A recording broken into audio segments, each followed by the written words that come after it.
Hi, everybody. My name is Nanika Edwards. I am a poet, author, artist, teacher, many different things from Trinidad and Tobago in the Caribbean. This is my eighth video in my critical thinking series, according to the encounter between David and Goliath. So, in this, the eighth video, video number 8, I'll be covering what works against someone becoming a critical thinker. So these are things to this is going to be kind of similar to my video about things to avoid, which we looked at when we looked at Goliath. But this is just going to reinforce some of those things, right? And as I go through, if anything applies to you, please don't feel badly. Just see this or think of this as an opportunity to level up and to start working on an upgraded version of yourself. Nothing's wrong with that. Nobody's perfect. We're always reaching higher, stretching ourselves to be a better version of ourselves. A lot of people get to that point in our lives where we realize, you know what? I could do better. I want to be better, and some people never get to that point, but some people do. And that's what this series is about. So this time I'm really going to try to be quick. Famous last words. But anyway, what works against someone becoming a critical thinker? Group think, peer pressure, abdicating our own decisions. So peer pressure basically cookie cutters people. And by the way, groupthink, peer pressure, abdicating our own decisions, they kind of all go together, right? So peer pressure cookie cutters people. And peer pressure denies us the opportunity to be unique, which denies us the opportunity to be creative. Because to be creative, we have to be unique, we have to be original. Peer pressure tries to make everybody the same, and this is the opposite of being creative. So, if you want to become a critical thinker, you have to walk away from peer pressure. You have to take a stand for yourself, and you have to just not be a coward. Peer pressure works because a lot of people are driven by fear. And one of the things we fear greatly is rejection. One of the things we fear is not being included in the group, especially the popular group. So peer pressure can be very powerful. It has a very powerful pull. But we have to be courageous enough to walk away from peer pressure, whatever our age, whether we're a teenager, whether we're in our early adulthood, whether, whatever age we may be, we need to walk away from peer pressure. We need to say no to peer pressure. However we choose to do that, you can be outright obnoxious, or you could just find a very diplomatic way to walk away. So, for example, when I lived abroad, people often tried to force me to drink, like to join them at the bar and bar hopping and that kind of thing. I knew that wasn't for me. Why? Because one, it's not something God approves of, and two, I'm sensible enough to know that's not a road I want to go down, right? So I always used to tell them, no, I'm not coming. I used to be very polite and so on, but when they pressured me, I would kind of turn into a bit of a beast. And eventually they got so fed up asking me, they just stopped, right? So peer pressure respects courage, I think. Peer pressure will ultimately respect courage, and courage, whether it's initially respected or not, will ultimately pay the higher dividends. So walk away from peer pressure. Peer pressure won't serve you in any kind of way. What else works against someone becoming a critical thinker? And by the way, the reason why peer pressure is a counter, how to put it, the reason why peer pressure is not conducive to critical thinking is because peer pressure demands that everybody think the same way, think the same, act the same, talk the same, and that does not facilitate critical thinking, because critical thinking is based on diversity, broad thinking, having diverse perspectives, and peer pressure isn't about that at all. Peer pressure is very narrow, And for people who give in to peer pressure, their world ends up being very narrow. And most times later on in life, people do look back and they regret giving in to peer pressure. So walk away from peer pressure as early as possible to live your best life and to make sure that you become a critical thinker. What works against someone becoming a critical thinker? Mental laziness. I've always wondered why the Bible talks so much about laziness, especially in the book of Proverbs. I never understood. I always wondered why. Why is that a topic, you know? But now I understand. Now that I'm older, now that I've seen more of life and more of how people sometimes think, sometimes typically, how people typically think. A lot of people are mentally lazy. A lot of people are mentally lazy. You can't be a lazy thinker and be a critical thinker. Critical thinking takes work. Connecting dots, connecting dot to dot to dot, thought to thought to thought takes work. Mental work can be as tiring or even more tiring than physical labor. So, using our mind takes work. So, we can't be mentally lazy if we want to become critical thinkers. We have to use our brain cells. And that does use up a lot of energy. I learned that from Myron Golden actually. Myron Golden is an entrepreneur that I follow on YouTube. Very, very cerebral guy. I mean, if you want to work on your critical thinking, I recommend that you check him out and you follow him because, I mean, he has really helped upgrade the way that I think about God, the Bible, business, a lot of different things. So I recommend you check out Myron Golden. Myron. I'll put it up on the screen. Myron Golden. So, what else works against someone becoming a critical thinker? Moral cowardice, right? Moral cowardice would faster support a lie than stand up for the truth. And critical thinking is based on truth. So, moral cowardice cannot lead to critical thinking. Moral cowardice leads to people bending to peer pressure. So, what works against critical thinking is moral cowardice. Blind following also works against critical thinking. Blind following will not help us to become critical thinkers for obvious reasons, right? We have to have our eyes wide open if we're going to be critical thinkers. Little or no introspection will not allow us to become good critical thinkers. It's important to think about what we think, and that's what introspection will help us to do.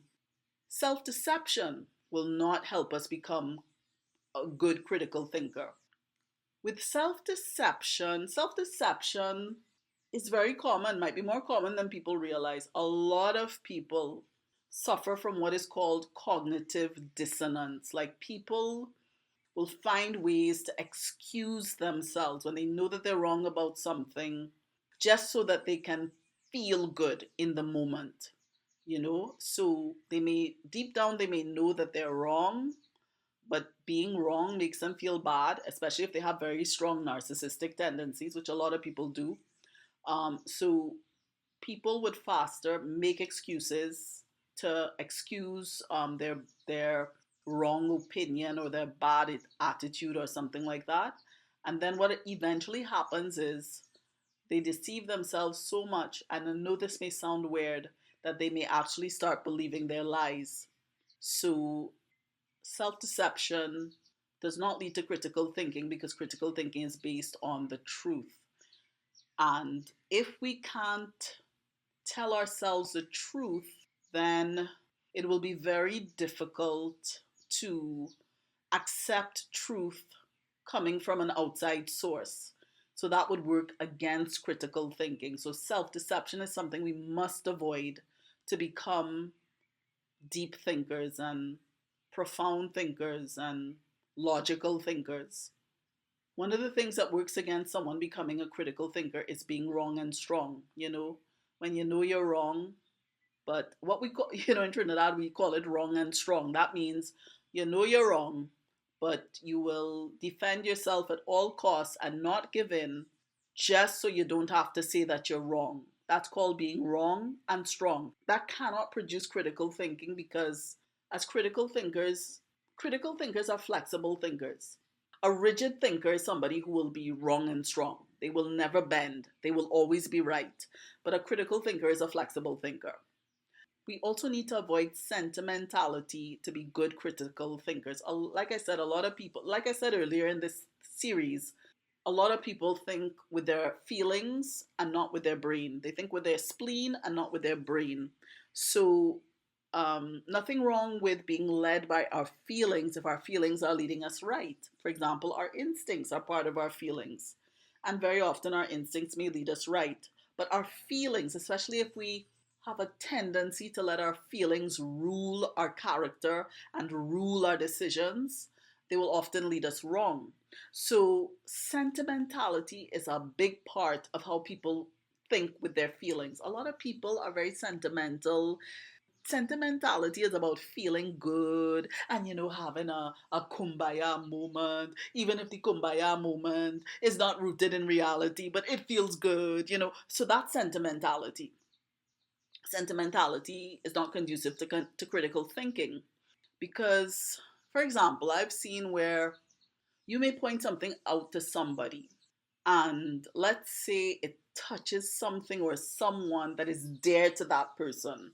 So they don't want to believe, they don't want to accept what you're saying because it's not what they want to hear. Like, let's say it was something negative but true, and even put across very sensitively and diplomatically and all of those things. If someone thinks sentimentally, they will be quick to reject the truth. Like I said, we like to feel good, and feeling good is what a Christian would call part of feeding our flesh. Like, the flesh likes to feel good. The flesh likes to feel good. The flesh likes to feel good now in the moment. So sentimentality, wanting to have these kumbaya moments and feeling that your feelings must be respected, which is what sentimentality is about, really. It's demanding that other people respect our feelings and always make us feel good and stroke our ego, stroke our desire, not to have to deal with negativity. That kind of thing will cause the truth to always be far from us. And that is not conducive to critical thinking. Focusing on frivolity will not help us to become critical thinkers. A lot of people across the age spectrum focus on frivolity, whether it's gossip, whether it's, only the funny TV shows, nothing, nothing but humor, for a long period of time. Years and years of just watching funny stuff that doesn't teach us anything, gossip, silly entertainment, silly challenges that really, influencers who, they don't teach us anything much, or, they're not really about anything much. What else does frivolity look like? Frivolity could be being only interested in what kind of brand name somebody's wearing, if they're wearing brand names at all in terms of fashion and that kind of thing. All of that is frivolity. If you focus on frivolity, you will not become a deep thinker. Frivolity is the opposite of profundity, right? Profundity is deep, frivolity is shallow. You want to become a good critical thinker, avoid focusing on frivolity. And what the other thing that works against someone becoming a critical thinker is reading very little or not at all. That will not help you to become a critical thinker. When we read, we build our knowledge, we gather different perspectives, and we develop other things too, like creativity. Excuse me, we develop other things as well. For example, creativity, if we're reading a book that's imaginative, or we may develop the ability to analyze something with greater precision. If we learn about a specific topic and then find that we encounter that same thing in real life. So, reading builds all kinds of different skills. So, let's go through those again. What works against someone becoming a critical thinker? Groupthink, peer pressure, abdicating our decisions, mental laziness, moral cowardice, blind following, little or no introspection, self deception, being wrong and strong, sentimentality, focus on frivolity, read very little or not at all.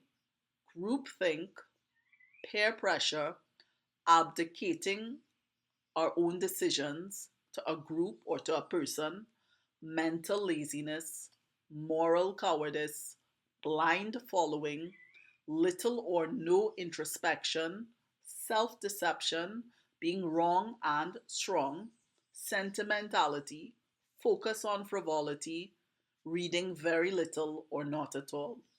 So try to avoid these things. And well, that's it for this video. If you enjoyed it, thank you for giving it a thumbs up. Feel free to leave your comments in the comment section.